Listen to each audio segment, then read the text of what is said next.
Hello, my name is Wilrieke Sophia from Exploring Deeper, and I'm here in probably my favorite place in Utrecht.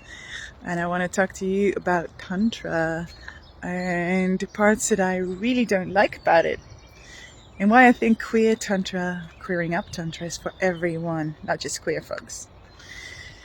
I've been in the world of Tantra for years, maybe decades by now. And I've learned from so many different schools and teachers, read the books, done it all, and I have an opinion about Tantra. First of all, Tantra is brought to the West. It's not a Western practice. It comes from India, it comes from the East, and it has been brought to Europe by some very smart tantric masters who also had some really good ideas about commercial things and making money. And it was very well understood that here in the West we like sexy things. So the Tantra that we know, often called Neo-Tantra, is more based on sex than the original Tantra that was more about meditation and going inwards, and did not involve any other being at the first years or maybe decades and decades of studying it. So, acknowledging that I am a Dutch person who's not an Indian guru, but looking at Tantra through this lens and having learned Tantra through this lens. So the opinion that I have is on the Tantra that I've studied. So the Tantra that's here in Europe, and let's say Neo-Tantra. So Tantra is a lot about polarity. And in Tantra it's often described as the polarities of the masculine and the feminine. And although people often say that it's not linked to gender, it is. It's always about men and masculinity and women and femininity. Very often I've been in Tantra workshops where at some point women were going one direction and the men were going into another direction, doing their own thing, doing their own practices.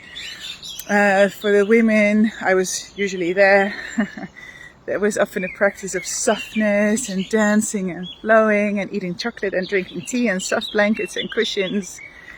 Whereas what I've heard of what the men were doing was often about presence and being like firm and like unmovable, unshakable. Lots of fighting and screaming. And then at some places then the two would be reunited in a reunion ceremony that was often called a sacred union. And in the older Tantra, or in like sacred union in Tantra, as I understand it, it's meant to like marry or create connection between the different parts in ourselves. And I came across it often that we all have this masculine and feminine parts in ourselves, aka male parts and female parts in ourselves, and then we could connect that. But what I really don't like is that the way it's being taught very often, I won't say everywhere, but very often, is bluntly said, patriarchy all over again. Where the male masculine is in the lead, knows it all, is clarity, is direction, and the feminine is emotion, flowing, following. And if you like connect that to gender, it's not different from, what feminism tried to get rid of. We're just doing it all over again, but just with a different story attached to it. And I didn't like that. I just really don't like that. So, to me it feels important to deconstruct the patriarchy and the gender roles in Tantra, because I think it's amazing to actually get to know the different parts in ourselves and the different polarities in ourselves and to connect them.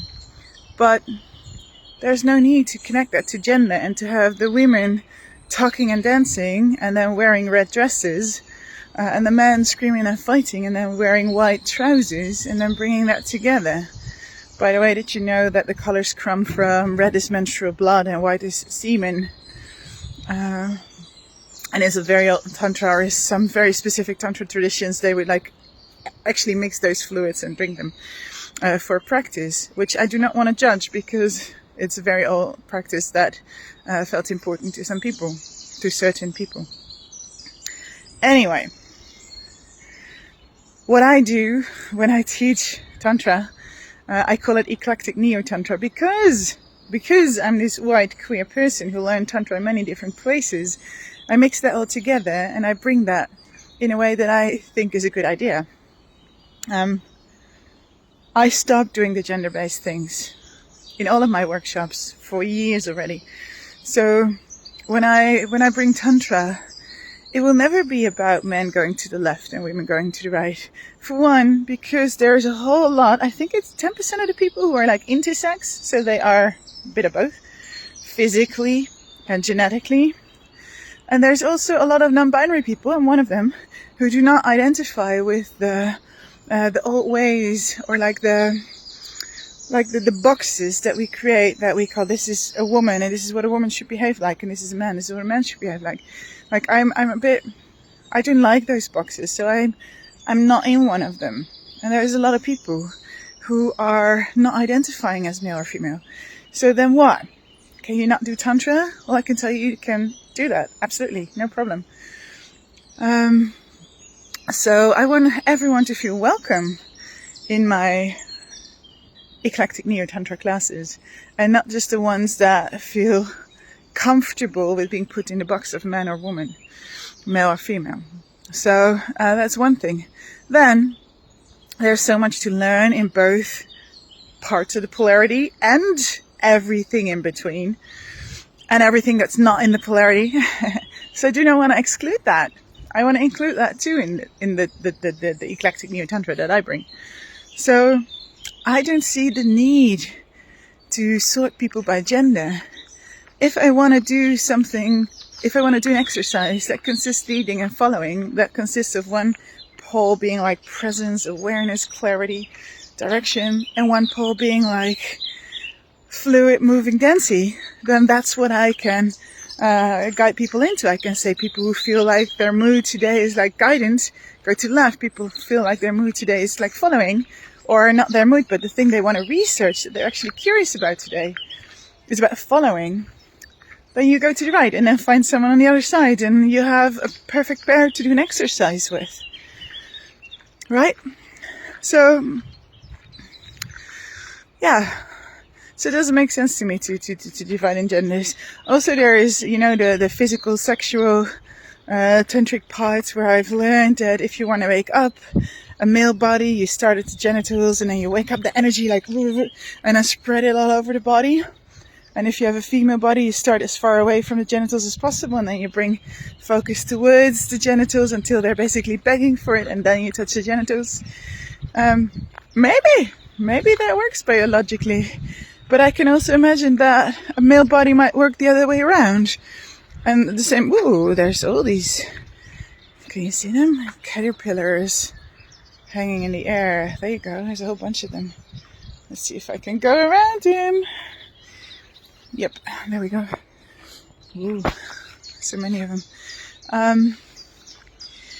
I don't know if the same thing works for everybody, so why do I not offer for everyone to try both and to see what works for you today?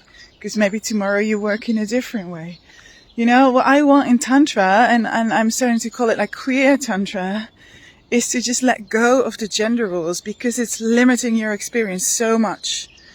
It can be frustrating and excluding for a lot of people who do not feel at home in that way. And I think you're just limiting, I'm bringing one of those caterpillars, there you go. You're limiting the things that you can explore about yourself, which is a shame, because the more we can explore, the more we can try out, the more we can figure out what really works for us, what makes us happy, what makes us tick, what makes us aroused, what makes us relaxed, what makes us happy, all the things. So that's why I think queer Tantra, to me, is not necessarily that it means inviting queer people only. It means we're going beyond the by now traditional gender roles in neo-Tantra in Europe, and we're going to look beyond that, and we're going to see what works for us.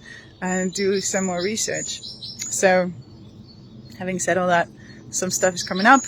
If you want to experience this, if you want to experience Tantra that's not linked to gender roles, then you already know where to find me. Have a great day. Sending so much love to you all. Mwah.